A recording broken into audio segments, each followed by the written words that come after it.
ہم اگر کسی طور پر یہ دیکھتے ہیں کہ فلاں دیندار ہے، اس کو ووٹ دے دیں، تو وہ بھی ہم دیکھتے ہیں کہ وہ دین بھی سیاستدانوں کا ایک دھوکہ ہے،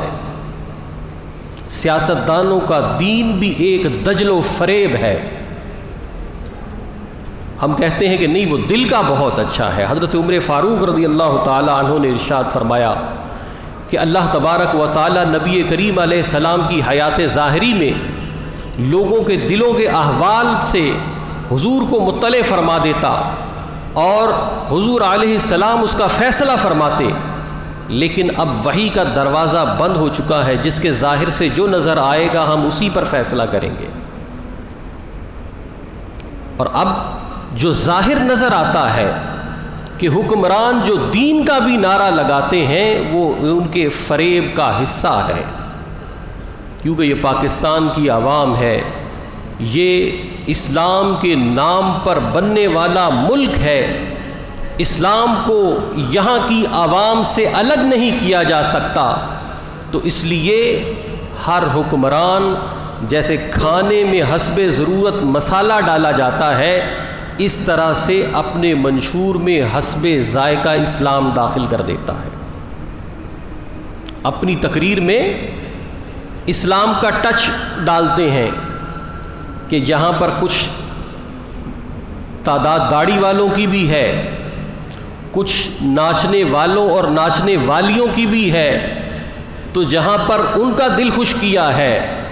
تو یہ داڑھی اور ٹوپی والوں کا بھی رانجھا راضی کر دیا جائے، کچھ دین کی بات بھی کر دی جائے۔ تو یہ بھی ایک دجل اور فریب ہے کہ جس میں عوام مبتلا ہے، لیکن حاصل ضرب صفر ہے۔ ہم سب کو یہ غور و فکر کرنا چاہیے کہ ہم مہنگائی کا مقابلہ نہیں کر سکتے، کیونکہ ہمارے کسی کے بھی ہاتھ میں وہ قلم دان نہیں ہے جس قلم دان سے ریٹ کو نیچے لایا جا سکے، لیکن ہم سب اس مہنگائی کا اور ان حکمرانوں کی عوام دشمنی کا مقابلہ کس طرح سے کر سکتے ہیں، ہم ایک دوسرے کا خیال رکھ کر اس کا مقابلہ کر سکتے ہیں۔ نبی کریم رؤوف الرحیم صلی اللہ علیہ وسلم نے ارشاد فرمایا کہ جو شخص جائز ذرائع سے رزق حاصل کرتا ہے تاکہ میں اپنے اہل و عیال اور اپنے ہمسائے کی کفالت کروں، نبی کریم صلی اللہ علیہ وسلم نے فرمایا کہ ایسا شخص قیامت کے دن جب آئے گا تو اس کا چہرہ 14ویں کے چاند کی طرح روشن ہوگا، جس نے حلال ذرائع سے اس نیت سے کمایا کہ میں اپنے اہل و عیال